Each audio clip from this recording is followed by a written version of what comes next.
Welcome to iDream media. So పూర్వకాలంలో బొడ్డులో నూనె వేయడం ఖచ్చితంగా చేసేవారు. దానివల్ల ఏంటంటే చాలా రకాల ఆరోగ్య లాభాలు కలుగుతాయని నమ్మేవారు. ఇక కొన్ని రోజులు గడిచాక దాన్ని పాటించడం లేదు, అనారోగ్య సమస్యలు వెంటాడుతూనే ఉన్నాయి. అయితే బొడ్డులో నూనె వేయడం వెనుకున్న సైంటిఫిక్ రీజన్ ఏంటి, మరి ఏ ఆయిల్స్ వేస్తే ఎలాంటి అనారోగ్య సమస్యలకు చెక్ పెట్టవచ్చు, వివరాలు తెలుసుకుందాం. ఈరోజు మనతో పాటు ఉన్నారు ప్రముఖ vegetable therapist and sun spiritual society founder Vikramaditya Guruji గారు. గురుగారు నమస్కారం అండి. సూర్యోస్మి తల్లి. గురూజీ, అంటే మనం పూర్వకాలంలో ఒకప్పుడు పాటించి మర్చిపోయినవి వాటిని సైంటిఫిక్ రీజన్స్తో పాటు చెప్తూ ఉన్నారు. అయితే ఈ బొడ్డులో నూనె వేయడం అనేది మనం జనరల్గా ఒక 5-6 ఏళ్ళ పిల్లల వరకు చేస్తాం, అలాగా తర్వాత మర్చిపోతారు. ఇప్పుడైతే అసలు పూర్తిగా మర్చిపోయారు.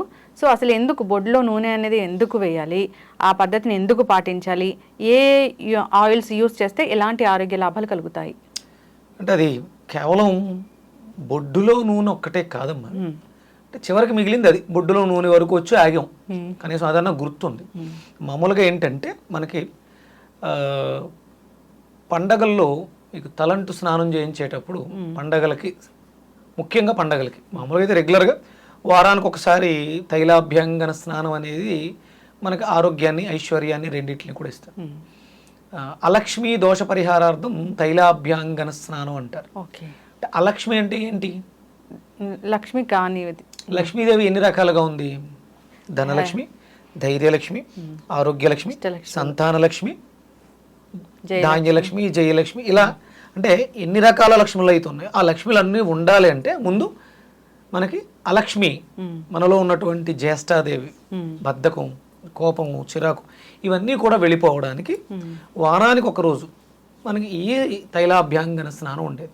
దాంట్లో విధిగా స్నానానికి ముందు ఒంటికి నూనెని పట్టిస్తారు. ఆ పట్టించేటప్పుడు 2 చెవుల్లోనూ ఇలా వేళ్లతో వేస్తారు, అలాగే ముక్కు రంధ్రాల్లో వేస్తారు, అలాగే నాభిలో వేస్తారు, అలాగే మాడు మీద నూనె రాసి మాలిష్ లాంటిది చేసి ఒళ్ళంతా శుభ్రంగా మసాజ్ చేసిన తర్వాత శనగపిండితో స్నానం చేయిస్తారు. ఇవన్నీ పోయినాయి. ముక్కులో నూనె వేయటం, చెవులో నూనె వేయటం, ఇవన్నీ వెళ్ళిపోయినాయి. అలా వేయకూడదని చెప్తున్నారు. అవన్నీ వెళ్ళిపోయి అదేదో కొంతగా బొడ్డులో నూనె వేయటం అనేది ఉంది. పూర్వం చిన్నపిల్లలు బాగా ఏడ్చేవారు. ఆ ఏడ్చినప్పుడు ఆ తల్లిదండ్రులకు కానీ లేకపోతే అక్కడ ఉన్నటువంటి అమ్మమ్మ, నాయనమ్మలకు కానీ బాగా తెలిసేది, పిల్లవాడు కడుపు నొప్పితో ఏడుస్తున్నాడు. సాధారణంగా పెద్దగా ఏడుపులు వేరే వాటికి ఏమి ఉండవు. కడుపు నొప్పి వస్తేనే ఏడుస్తారు, తట్టుకోలేనంత నొప్పి వస్తుంది కాబట్టి అప్పుడు తమలపాకుకి ఆముదం రాసి దాన్ని, అంటే గోరువెచ్చగా ఉండాలి, వేడిని కూడా తట్టుకోలేడు కాబట్టి, ఆ పసిబిడ్డ వేడిని తట్టుకోలేదు కాబట్టి దాన్ని ఒక మట్టి మూకుడు మీద పెట్టి ఆ వేడికి, అంటే ఆకు కాలిపోకూడదు, వెచ్చగా అవ్వాలి, ఆముదం అనేది వేడెక్కాలి, అంతగా పెట్టి అందుకని ఆకు రాసేవారు. దాన్ని తీసుకొచ్చి పొట్ట మీద వేస్తే కాసేపటికి వాడికి ఆ వేడి వల్ల, వామ్నెస్ వల్ల కడుపు నొప్పి తగ్గడం, తర్వాత ఈ క్యాస్టర్ ఆయిల్లో, ఆముదంలో ఉన్నటువంటి యాంటీబ్యాక్టీరియల్ ఎఫెక్ట్ ఏదైతే ఉందో అది నాభి ద్వారా, అంటే మన శరీరంలో వాయువులు, అపాన వాయువు, వ్యాన, ఉదాన, సమాన వాయువులు ఉంటాయి కదా, వాయువులు ప్రకోపం చెందడం ద్వారా పొట్టలో ఆ నొప్పి వచ్చింది. అది ఎప్పుడైతే ఆముదం వేయడం జరిగిందో ఆటోమేటిక్గా మోషన్ అవ్వడం కానీ, లేకపోతే కింద నుంచో పైనుంచో ఆ గాలి వెళ్ళిపోవడం కానీ జరగడం ద్వారా వాడికి ఉపశమనం వచ్చింది. ఇది అక్కడి నుంచి అది పూర్తిగా కనుమరుగైపోయింది. ప్రతి వాళ్ళ ఇళ్లలోనూ పూర్వం వేప నూనె ఉండేది, ఆవాల నూనె ఉండేది, నువ్వుల నూనె ఉండేది, వేరుశనగ నూనె ఉండేది, అంటే గానుగు నూనె, ఇలా కొన్ని రకాల నూనెలన్నీ ఉండేవి. సందర్భానుసారం సీజన్ మారినప్పుడల్లా ఒక్కొక్క నూనెని ఒక్కొక్క విధంగా వాడుకుంటూ, మ్యాక్సిమం మనకి చూడండి ఇళ్లలో ఆముదం దీపం పెడతారు, చదువు బాగా వస్తుంది, కళ్ళకి మంచి. ఆముదం దీపం చదువుకునే వాళ్ళ పిల్లల్లో కంపల్సరీ పెట్టాలి. పూర్వం ఉండేది అది. అంటే దీపం అంటే దేవుడి దగ్గర పెడతారు. దేవుడు అయితే ఇప్పుడు దేవుడు సర్వాంతర్యామమ్మ. ఇందులో ప్రస్థానంగా మనకి ఈశాన్యం మూల పెట్టడం అనేది, అంటే ఈశాన్యం ఈశ్వర స్థానం మంచిది అని అక్కడ ఒక మందిరాన్ని ఏర్పాటు చేసుకుని అక్కడ దీపం పెట్టడం. అంటే సాధారణంగా మనకి ఉత్తరం నుంచి ఎంటర్ అవటం, తూర్పు నుంచి ఎంటర్ అవడం ఎక్కువగా ఉండేవి. అప్పుడు ఏమవుతాయి, ఇవి ఈశాన్యం అంటే దానికి దగ్గరగానే ఉంటాయి తూర్పు డోర్లకి. అంటే బయట నుంచి ఎలాంటి సూక్ష్మ క్రిమి, చెడు కూడా రాకుండా ఉంటుంది ఆ దీపం పెట్టడం వల్ల. ఇప్పుడు సూర్యోదయానికి పూర్వం నిద్ర లేసినప్పుడు పెడతారు దీపం, సూర్యాస్తమయం దగ్గరలో పెడతారు. చీకటి పడుతుందన్నప్పుడు దీపం పెడతారు. చీకటి నుంచి మనం త్వరగా లేచాం, సూర్యోదయం అవడానికి ముందు పెడతారు. ఇవి రెండూ కూడా మనకి దారిని చూపిస్తాయి. దీపం ఏం చేస్తుంది? దారిని చూపిస్తుంది.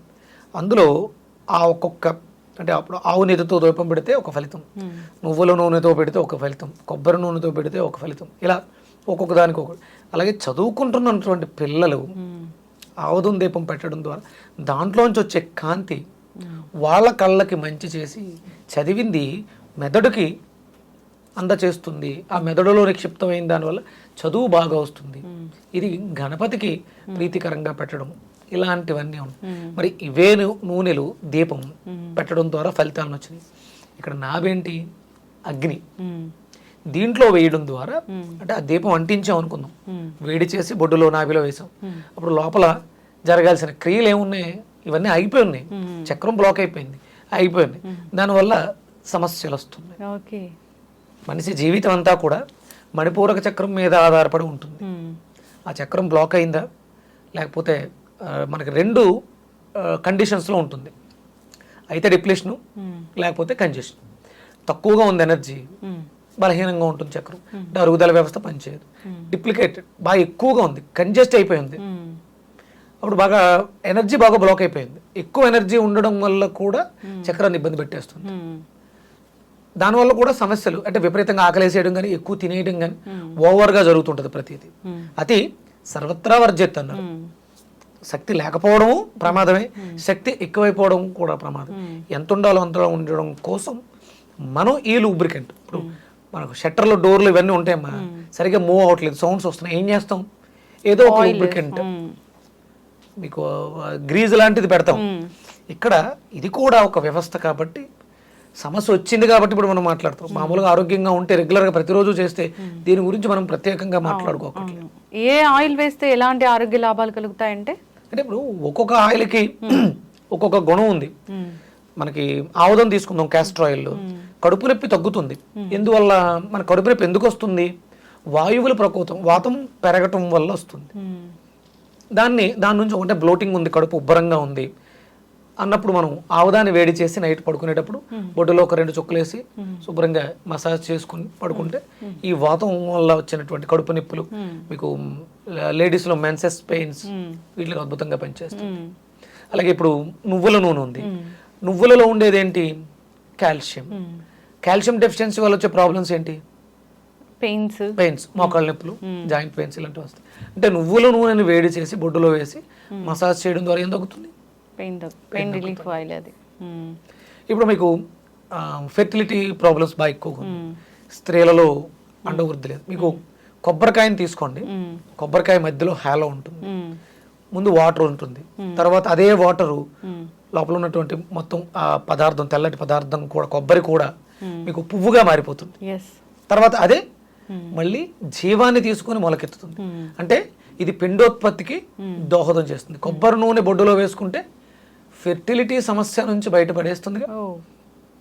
మీకు అక్కడ లాజిక్ చూడండి. ఇప్పుడు నువ్వులలో హాలో ఉండదు. పప్పాయిని సూచిస్తారు, పప్పాయి కూడా హాలో ఉంటుంది, దాంట్లో గింజలు ఉంటాయి, అది మొలకెత్తడానికి. అంటే చాలా సింబాలిక్ గా చెప్పారు. ఇదంతా పూర్వులు మనకి చెప్పినటువంటి. కొబ్బరిలో కూడా ఆ ఫెర్టిలిటీకి సంబంధించి లోపల నీరు, మీకు ఊంబులో ఏముంటుంది? జలం ఉంటుంది. ఆ జలంలో పిండం అభివృద్ధి చెందుతుంది. కొబ్బరిలో ఉండేది ఫస్ట్ లేతగా ఉన్నప్పుడు జలం ఉంది, తర్వాత అది కొబ్బరిగా పరిణామం తీసుకుంది.